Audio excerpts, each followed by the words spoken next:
ಅದೇ ಮತ್ತೆ ಕಳ್ಳನ್ ಹಿಡಿಬೇಕು ಅಂದಿದ್ದಕ್ಕೆ ಈ ಒಡವೆಗಳು ಅಸ್ಲಿ ಅಲ್ವೇನೋ ಅಂತ ಅನ್ಕೊಂಡೆ.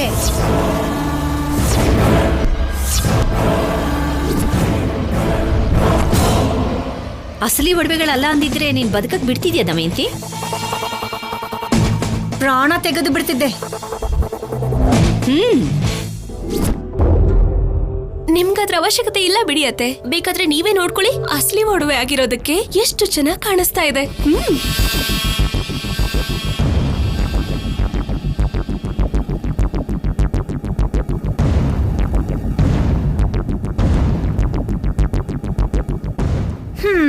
ನೋಡ್ಕೊಳ್ದೆ ಬಿಟ್ಬಿಡ್ತೀನಾ?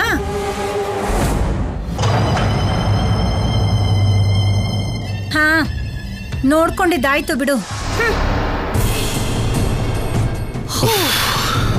ಅಮ್ಮಮ್ಮ, ನೋಡಿಲಿ, ಒಡವೆಗಳನ್ನ ಬಚ್ಚಿಡೋದ್ರಲ್ಲಿ ಕಲ್ಯಾಣಿನು ಸಹಾಯ ಮಾಡಿದ್ಲಲ್ಲ ಅಂತ ನಾನೇನ್ ಇವಳನ್ನ ತಲೆ ಮೇಲೆ ಕೂರಿಸ್ಕೋತೀನಿ ಅಂತ ಮಾತ್ರ ಅನ್ಕೋಬೇಡ.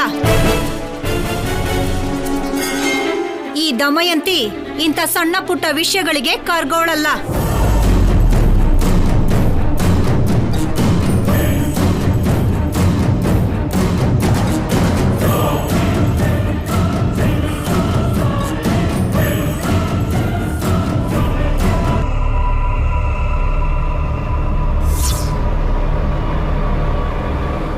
ದೊಡ್ಡ ಗಂಡಾಂತರದಿಂದ ತಪ್ಪಿಸ್ಕೊಂಡ್ವಿ. ಅಮ್ಮ ನೋಡ್ತಿದ್ದ ಹಾಗೆ ನನಗೆ ಏನು ಹೇಳಬೇಕೋ ಅರ್ಥ ಆಗ್ಲಿಲ್ಲ.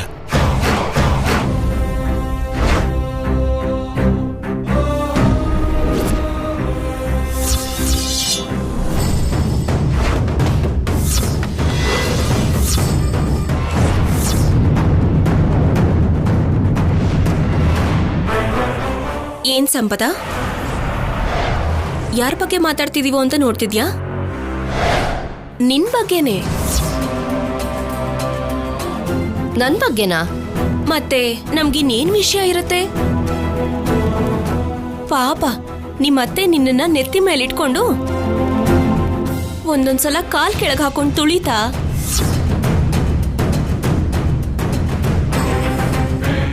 ನಿನ್ ಜೀವನನ ಅಲ್ಲೋಲ ಕಲ್ಲೋಲ ಮಾಡ್ತಿದಾರಲ್ಲ, ಅದ್ರ ಬಗ್ಗೆ ಮಾತಾಡ್ತಾ ಇದೀವಿ. ನನ್ಗೇನ್ ಹಾಗ ಅನ್ನಿಸ್ಲಿಲ್ವಲ್ಲ? ನಾನ್ ಹೇಳಿಲ್ವಾ ನಾವ್ ಇವಳ ಬಗ್ಗೆನೇ ಮಾತಾಡ್ತಿದೀವಿ ಅಂದ್ರೆ ಇವಳು ನಂಬೋದಿಲ್ಲ ಅಂತ. ಅಯ್ಯೋ ಬಿಡಮ್ಮ, ನಮ್ ಕೆಲ್ಸ ನಾವ್ ನೋಡ್ಕೊಳ್ಳೋಣ ಬಾ.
ಏನೋ ಇದು, ಮೇಲಿಂದ ಬಿದ್ರು ನಾವು ಬದುಕಿದೀವ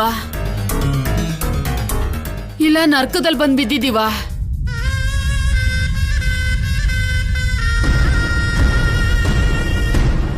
ಬದುಕಿದೀವಿ ಕಣ.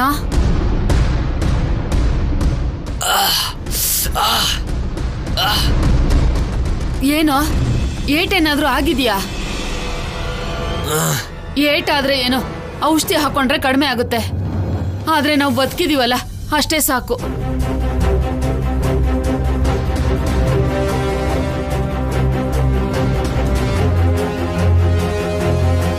ಅಯ್ಯೋ ಒಡವೆ ಬ್ಯಾಗ್ ಎಲ್ಲೋ?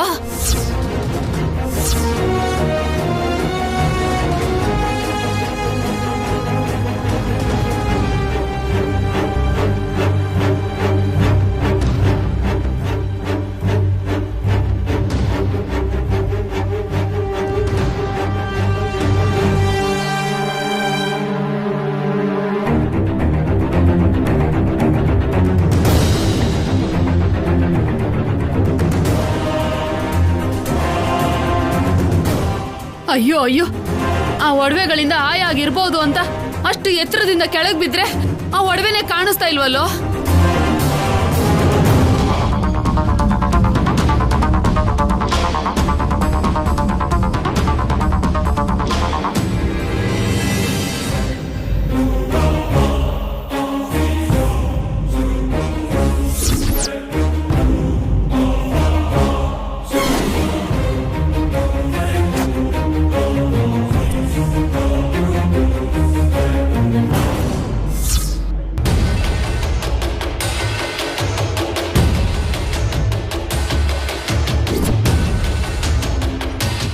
ಈ ಸಿದ್ದು, ಅಲ್ಲಿ ನೋಡೋ ಒಡವೆಗಳು.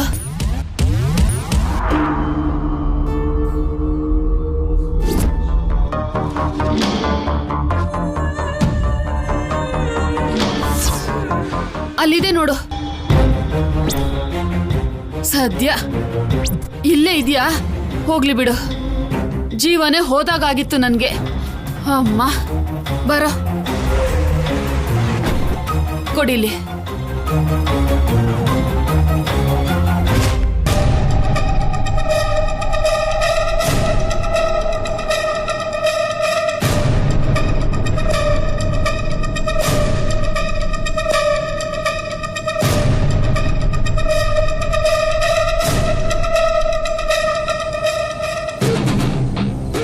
ಅಲ್ವೋ ಸಿದ್ದು, ಆ ಸಂಪದೆ ಬರ್ತಾಳೆ ಅಂತ್ಯಾ?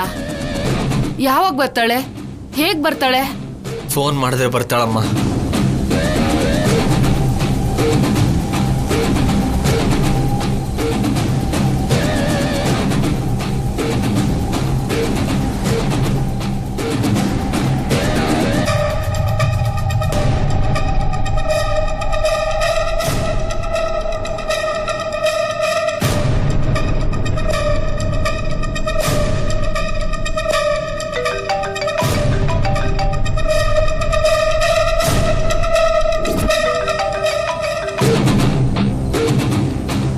ಫೋನ್ ಮಾಡಿ ಮಾತಾಡದೆ ಯಾಕೋ ಕಟ್ ಮಾಡ್ದೆ?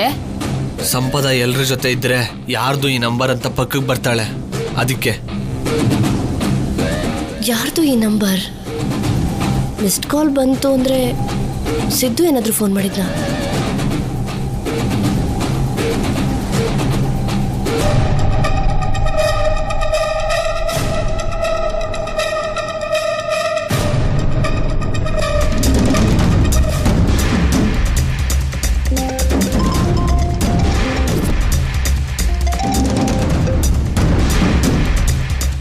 ಹಲೋ ಸ್ಯಾಮ್, ನೀನಾ?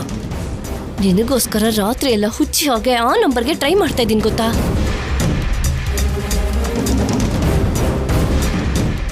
ಆ ನಂಬರಿಂದ ಮಾತಾಡೆ ಶೌರ್ಯಾಗೆ ಸಿಕ್ಕಾಕೊಂಡಿದ್ವಿ ಸ್ಯಾಮ್, ಅದಕ್ಕೆ ಆ ಸಿಮ್ ತೆಗೆದು ಬಿಸಾಕ್ದೆ. ಸರಿ, ಆ ಶೌರ್ಯ ಕಲ್ಯಾಣಿಂದ ತಪ್ಪಿಸ್ಕೊಂಡು ಬಂಗಾರದ ಜೊತೆ ಸೇಫಾಗಿ ಕಾಡಲ್ಲಿದ್ದೀವಿ. ಇಲ್ಲಿಂದ ಅಡ್ಡದಾರಿಲಿ ನಡ್ಕೊಂಡು ಹೋದ್ರೆ ಯಾದಾದ್ರಿ ಹತ್ರ ರತ್ನಗಿರಿ ಸೇರ್ತೀವಿ. ನೀನಲ್ಲಿ ಬೇಗ ಬಂದ್ರೆ ಟ್ರೈನ್ ಹತ್ತಿ 3 ಜನನು ಈ ಬಂಗಾರದ ಜೊತೆ ಹ್ಯಾಪಿ ಆಗಿರ್ಬೋದು ಸ್ಯಾಮ್. ಆ ಬಂಗಾರದ ಜೊತೆ ಬದುಕ್ಬೇಕು ಅನ್ಕೊಂಡ್ರೆ ಹಗ್ಗ ಬೆಗ್ದು ನೇಣು ಹಾಕೊಂಡಾಗೇನೆ. ಅದೇನ್ ಸ್ಯಾಮ್? ಮತ್ತೆ ಅದೇ ಆ ಕಲ್ಯಾಣಿ ಶೌರ್ಯ ನಾವಿಂತ ಪ್ಲಾನ್ ಏನಾದ್ರೂ ಮಾಡ್ತೀವಿ ಅಂತಾನೆ ಕಲ್ಯಾಣೋತ್ಸವ ಮುಗಿತಿದ್ದ ಹಾಗೇನೆ ಅಸಲಿ ಒಡವೆ ತೆಗೆದು ನಕಲಿ ಒಡವೆ ಹಾಕಿದ್ದಾರೆ.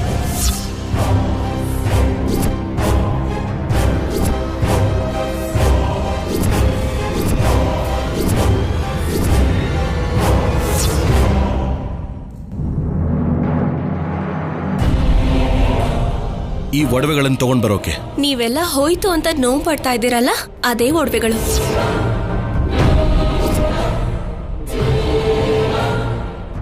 ಈ ಒಡವೆಗಳು ಕಳೆದು ಹೋಗಿದ್ರೆ ತಾನೇ ತಾತ ಸಿಗೋದಕ್ಕೆ. ಅದಕ್ಕೆ ರಾತ್ರೋರಾತ್ರಿ ಯಾರಿಗೂ ಗೊತ್ತಾಗದೇನೆ ಈ ಒಡವೆಗಳನ್ನ ಮಹಾಲಕ್ಷ್ಮಿ ಹತ್ರ ಕೊಟ್ಟು ನಕಲಿ ಒಡವೆಗಳಿಂದ ದೇವರಿಗೆ ಅಲಂಕಾರ ಮಾಡಿದ್ವಿ.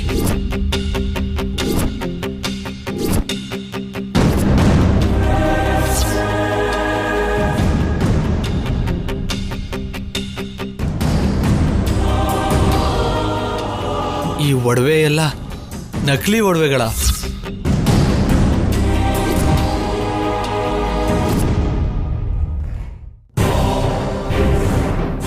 ಹೌದು, ಆ ಒಡವೆಗಳೆಲ್ಲ ನಕಲಿನೇ. ಅಯ್ಯೋ ಅಯ್ಯೋ ಅಯ್ಯೋ, ಇದೇನ್ ಅನ್ಯಾಯ! ಇಷ್ಟೊಂದು ಒಡವೆಗಳು ಸಿಕ್ತು ಅಂತ ಸಂತೋಷವಾಗಿದ್ರೆ ನೀನ್ ನೋಡಿದ್ರೆ ನಕಲಿ ಒಡವೆ ಅಂತಿದ್ಯಲ್ಲ. ನಕಲಿ ಆಗಿರೋದಕ್ಕೆ ನಕಲಿ ಅಂತ ಹೇಳ್ತಿದ್ದೀನಿ. ಮತ್ತೆ ಶೌರ್ಯ ಕಲ್ಯಾಣಿ ನನ್ನ ಹಿಡಿಯೋದಕ್ಕೆ ಬಂದಿದ್ರು ಸ್ಯಾಮ್. ಸ್ವಲ್ಪದ್ರಲ್ಲೇ ತಪ್ಪಿಸ್ಕೊಂಡ್ವಿ. ಆ ಶೌರ್ಯ ನಿನ್ನ ಅರೆಸ್ಟ್ ಮಾಡಿಸಿ ಮತ್ತೆ ಜಾಬ್ ಪಡ್ಕೋಬೇಕು ಅಂತ ನೋಡ್ತಿದ್ದಾನೆ. ಅವ್ರು ಬಂದಿದ್ದು ಒಡವೆಗೋಸ್ಕರ ಅಲ್ಲ, ನಿನಗೋಸ್ಕರ.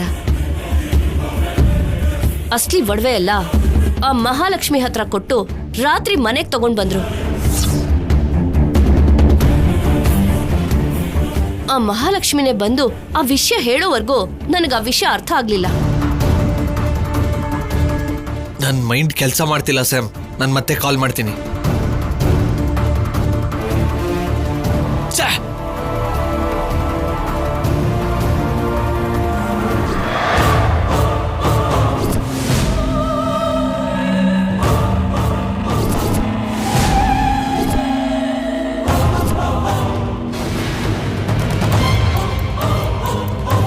ಏನ್ ಸಂಪದ, ಯಾರ ಹತ್ರನೂ ಫೋನಲ್ಲಿ ಮಾತಾಡ್ತಿದ್ದೆ ನೀನು?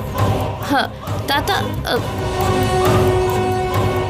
ನಮ್ಮ ತಾತಂಗೆ ಕಾಲ್ ಮಾಡಿದ್ದೆ.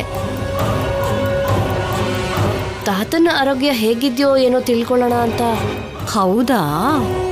ಹೌದಮ್ಮ. ಇಲ್ಲಾಂದ್ರೆ ಫೋನ್ ಮಾಡೋದಕ್ಕೆ ನನ್ಗೆ ಯಾರಿದ್ದಾರೆ ಹೇಳಿ?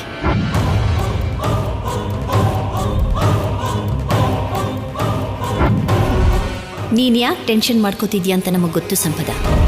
ನಮಗ್ ಬೇಕಾಗಿರೋದು ಕೂಡ ಅದೇ.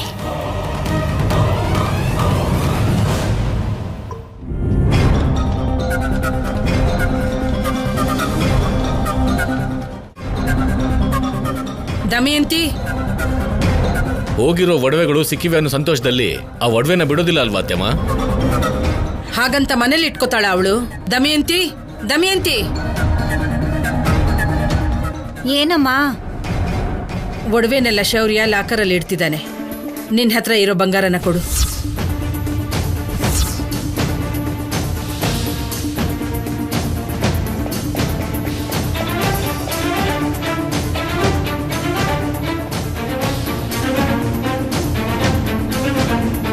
ಸ್ವಲ್ಪ ಹೊತ್ತಾದ್ರೂ ಮೈ ಮೇಲೆ ಇರ್ಲಿ ಬಿಡಮ್ಮ. ಅಷ್ಟಕ್ಕೂ ಬ್ಯಾಂಕ್ ತೆಗೆಯೋದು 10 ಗಂಟೆಗಲ್ವಾ?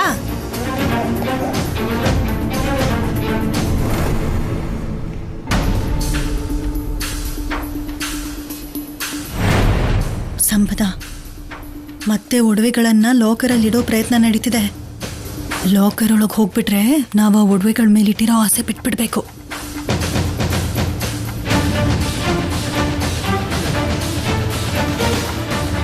ಮಾವ ಹೇಳ್ದ ಹಾಗೆ ಅತ್ತೆಗೆ ಒಡವೆ ಅಂದ್ರೆ ಹುಚ್ಚು.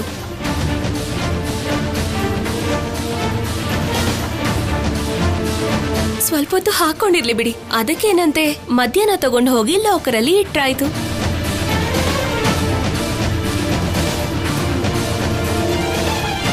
ಏನಂತೀರ ಆಫೀಸರ್? ಆಯ್ತು ಕಲ್ಯಾಣಿ, ಮಧ್ಯಾಹ್ನ ಬ್ಯಾಂಕ್ ಕ್ಲೋಸ್ ಆಗೋ ಅಷ್ಟರಲ್ಲಿ ಇಟ್ಬಿಡೋಣ. ನೀವೇನೋ ಒಡವೆನ ಲಾಕರಲ್ಲಿ ಇಡೋದ್ರ ಬಗ್ಗೆ ಯೋಚನೆ ಮಾಡ್ತಿದ್ದೀರಾ?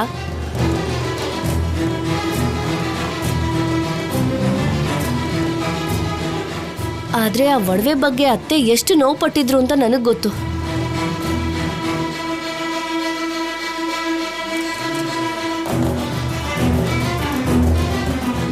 ಹೌದೌದು, ನಿನಗ್ ಗೊತ್ತಿಲ್ಲದೆ ಇರೋಕ್ ಹೇಗ್ ಸಾಧ್ಯ?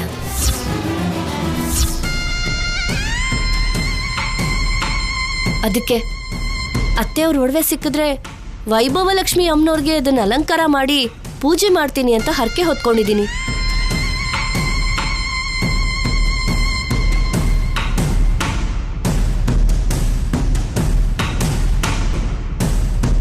ಆ ತಾಯಿ ಪೂಜೆ ಮಾಡಿದ್ರೆ ಮತ್ತೆ ಹೀಗಾಗಲ್ಲ.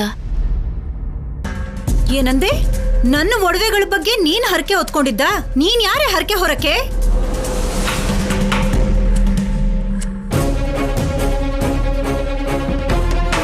ಅದೇನತ್ಗೆ ನಿಮ್ ಒಡವೆಗಳು ಕಳ್ದೋಯ್ತು ಅನ್ನೋ ನೋವಲ್ಲಿ ಸೊಸೆ ಆಗಿರೋದ್ರಿಂದ ಹರಕೆ ಹೊತ್ಕೊಂಡಿರ್ತಾಳೆ, ಅದ್ರಲ್ಲಿ ತಪ್ಪೇನಿದೆ? ನನ್ ಸೊಸೆ ಅಂತ ನಾನೇನ್ ಹೇಳಿಲ್ಲ, ಕೋರ್ಟಲ್ಲಿ ಹೇಳಿಸ್ಕೊಂಡ್ ಬಂದಿದ್ದಾಳೆ.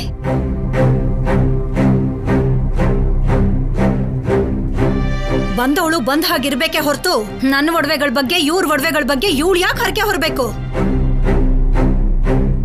ನಾನೇ ಅಲ್ಲ, ಒಡವೆ ಸಿಕ್ಕಿದ್ರೆ 108 ತೆಂಗಿನಕಾಯಿ ಹೊಡಿತೀನಿ ಅಂತ ನೀವು ಹರಕೆ ಹೊತ್ಕೊಂಡಿದ್ರಲ್ವಾ? ನಿನ್ನ ಕೈಯಲ್ಲಿ 108 ಪ್ರದಕ್ಷಿಣೆ ಮಾಡಿಸ್ತೀನಿ ಅಂತ ಕೂಡ ಹೊತ್ಕೊಂಡಿದ್ದೀನಿ. ಅದನ್ ಮರ್ತಿರೋ ಹಾಗಿದೆ.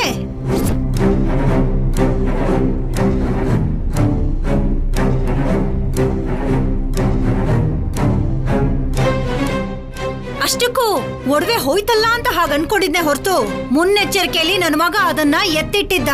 ಹಾಗಾಗಿ ಒಡವೆ ಕಳ್ದ ಹಾಗೇನಾಗ್ಲಿಲ್ವಲ್ಲ. ಈಗ ನೀನ್ ಏನ್ ಹೇಳಕ್ ಬರ್ತಿದ್ಯಾ? ಸಿದ್ದು ನಕಲಿ ಒಡವೆನ ತಗೊಂಡ್ ಹೋಗಿರೋದಕ್ಕೆ ಮತ್ತೆ ಹಾಗ್ ನಡೀದೇ ಇರ್ಲಿ ಅಂತ ಪೂಜೆ ಮಾಡೋಣ ಅಂತಿದ್ಯಾ, ಅಷ್ಟೇ ಅಲ್ವಾ? ಆದ್ರೂ ನಾನು ಅಮ್ಮನವ್ರಿಗೆ ಪೂಜೆ ಮಾಡಿದ್ದೀನಿ, ಕುಂಕುಮಾರ್ಚನೆ ಕೂಡ ಮಾಡಿದೆ ಅಲ್ವಾ?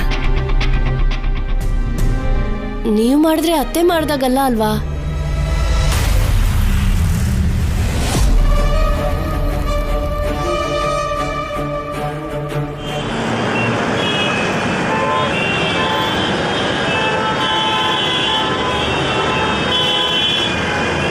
ಈಗೇನ್ ಮಾಡೋಣ ಅಂತೀಯ? ಒಳ್ಳೇದು ಕೆಟ್ಟದು ನಡೆದು ಹೋಗಿದೆ. ಸೀತಾರಾಮರ ಕಲ್ಯಾಣದಲ್ಲಿ ಅಸಲಿ ಒಡವೆ ಹಾಕಿದ್ರು, ಆಮೇಲೆ ನಕಲಿ ಒಡವೆ ಹಾಕಿದ್ದಕ್ಕೆ ಆ ದೋಷದಿಂದನೇ ಮನೆಯೆಲ್ಲ ನೋವು ಪಡೋ ಹಾಗಾಗಿರುತ್ತೆ. ಅದಕ್ಕೆ ಆ ದೋಷ ಹೋಗೋದಕ್ಕೆ ಲಕ್ಷ್ಮೀ ಸ್ವರೂಪಕ್ಕೆ ಪೂಜೆ ಮಾಡೋಣ ಅಂತ ಹೇಳ್ತಿದ್ದೀನಿ.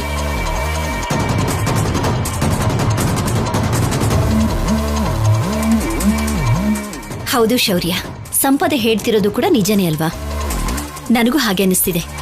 ನಮ್ಮಿಂದ ಆದ ತಪ್ಪಿಗೆ ಲಕ್ಷ್ಮೀ ದೇವಿಗೆ ಮತ್ತೆ ಪೂಜೆ ಮಾಡೋಣ.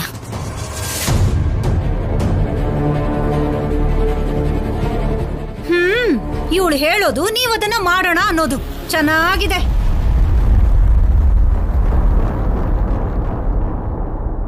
ಬೇಡ ಅನ್ನೋದಕ್ಕೆ ಕಾರಣ ಏನು ಕಾಣಿಸ್ತಿಲ್ವಲ್ಲಮ್ಮ? ಸಂಪದ ನಮ್ ಬಗ್ಗೆ, ನಮ್ ಒಡವೆಗಳ ಬಗ್ಗೆ ಯೋಚನೆ ಮಾಡಿ ಪೂಜೆ ಮಾಡಿಸೋಣ ಅಂತಿದ್ದಾಳೆ. ಬೇಡ ಅಂತ ಹೇಗೆ ಹೇಳೋಕ್ಕಾಗತ್ತೆ?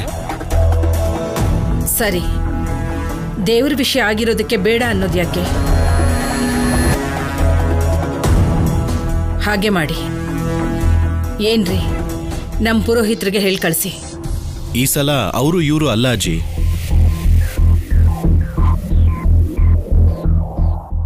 ಅಮ್ಮನವ್ರಿಗೆ ಪೂಜೆ ಮಾಡೋ ಒಬ್ಬ ವ್ಯಕ್ತಿ ನನಗೆ ಗೊತ್ತು.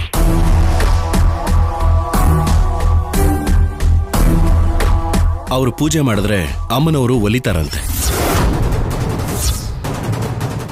ಅಮ್ಮನವ್ರು ಒಲಿಯೋದು ಅಂದ್ರೇನು? ಅದೇನಮ್ಮ, ಪೂಜೆ ಮಾಡಿಸಿದ್ಮೇಲೆ ಗೊತ್ತಾಗತ್ತೆ. ಅವ್ರನ್ನ ಕೇಳಿ ಹೇಗೆ ಹೇಳ್ತಾರೋ ಹಾಗೆ ಮಾಡೋಣ.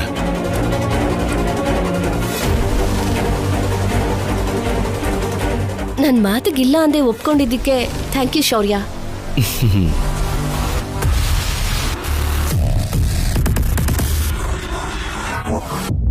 ಚಾನ್ಸ್ ಸಿಕ್ತಲ್ವಾ? ಒಡವೆನ ಸಂಜೆವರೆಗೂ ಅಲಂಕರಿಸ್ಕೊಂಡು ಸಂಜೆ ಹಾಲಲ್ಲಿ ತೊಳೆದು ಪೂಜೆ ಕೊಟ್ಬಿಡು. ಆಯ್ತಾಯ್ತು. ಎಲ್ರಿಗೂ ನಮಸ್ಕಾರ.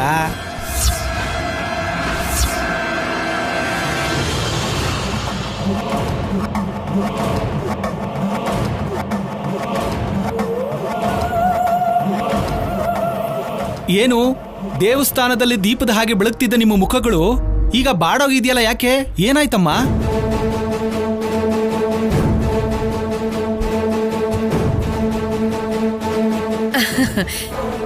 ಏನಿಲ್ಲ ಬಿಡಪ್ಪ, ನಮ್ಮ ಮನೇಲಿ ಒಡವೆ ಹೋದಾಗ ಹೋಗಿ ಹಾಗೆ ಸಿಕ್ಬಿಡ್ತು, ಅದಕ್ಕೇನೆ.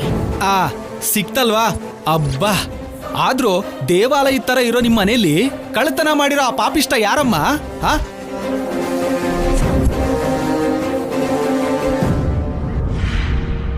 ಅದಕ್ಕೋಸ್ಕರನೇ ನಮ್ ಸಂಪದಕ್ಕಂಗೆ ಜಾಸ್ತಿ ಬೇಜಾರಾಗಿ ಸಂಜೆ ಪೂಜೆ ಮಾಡ್ತಿದ್ದಾಳೆ.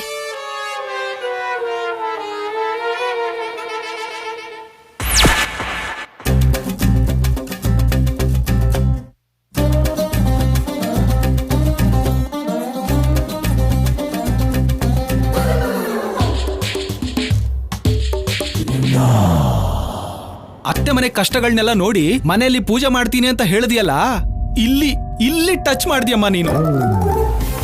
ನೋಡಪ್ಪ, ಹೀಗ್ ಬಂದಾಗೆಲ್ಲ ನಡುಮನೇಲಿ ಅಳಬೇಡ, ಮನೆಗೆ ಒಳ್ಳೇದಲ್ಲ. ಅಳಿಸ್ತಿದಾರಮ್ಮ.